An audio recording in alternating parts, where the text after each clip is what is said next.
આજના વિડીયોમાં આપણે શીખીશું કે મસાલા પનીર કેવી રીતે બનાવવું। તો આપણે અહીંયા 200 ગ્રામ પનીર લીધું છે, એને આપણે આ રીતે પીસ કરી લીધા છે, તમે જોઈ શકો છો। તમને મોટા ફાવતા હોય તો તમે મોટા પીસ પણ કરી શકો છો। આપણે અહીંયા 2 ચમચી તેલ મૂક્યું છે।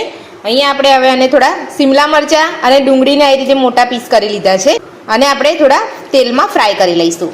તો તેલ આપણું ગરમ થઈ ગયું છે। ગેસ આપણે ફૂલ જ રાખવાનો છે। ડુંગળી અને શિમલા મરચાં થોડા આમ તેલમાં ગરમ થાય એટલે આપણે ગેસ સ્લો કરી દેવાનો છે અને આપણે 2 થી 2.5 મિનિટ જેટલો જ આપણે ફ્રાય કરવાનો છે, વધારે ફ્રાય નથી કરવાનો। તો શિમલા મરચાં અને ડુંગળી ફ્રાય થઈ ગઈ છે, હવે આપણે એને કાઢી લઈશું। તો હવે આપણે અહીંયા 2 ચમચી તેલ એડ કરીશું। તેલને આપણે ગરમ થવા દઈશું। તેલ ગરમ થઈ ગયું છે, તો હવે આપણે અહીંયા 1 ચમચી આપણે જીરું લીધું છે, 3 લવિંગ અને આપણે અહીંયા 3 ઇલાયચી લીધી છે અને 1 તજનો ટુકડો લીધો છે, આપણે બધું જ અહીંયા તેલમાં એડ કરી દઈશું। બધા મસાલા સારી રીતે સાતળાઈ ગયા છે। હવે આપણે મીડિયમ ડુંગળી આપણે લીધી છે, 2 મોટી સાઈઝની, તો આપણે અહીંયા એડ કરીશું। ગેસને આપણે સ્લો જ રાખવાનો છે, ફૂલ નથી કરવાનો।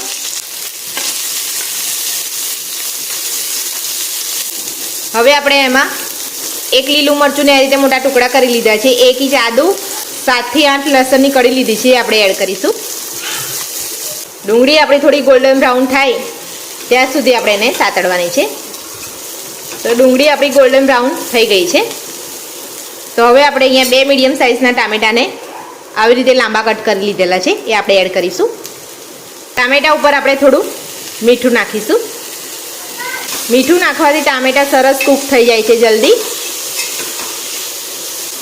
અને આપણે મીડિયમ સ્લો ગેસ પર જ થવા દેવાનું છે અને આપણે 3 મિનિટ ઢાંકી લઈશું। 2 મિનિટ થઈ ગઈ છે, હવે આપણે જોઈ લઈશું। હવે આપણે ફેરવી લઈશું। તો બધું સરસ કૂક થઈ ગયું છે, હવે આપણે અહીંયા એક થાળીમાં કાઢી લઈશું અને ઠંડુ થવા દઈશું। તો આપણે અહીંયા ઠંડુ પડી ગયું છે, આપણે અહીંયા એક મિક્સર જાર લીધું છે, એની અંદર આપણે બધું લઈ લઈશું અને સરસ પીસી લઈશું। આપણે પેસ્ટ જેવું આપણે એક બનાવી દઈશું। તો આપણે મિક્સર જારમાં બધું લઈ લીધું છે, હવે આપણે એને પીસી લઈશું। તો હવે આપણે જોઈ લઈશું।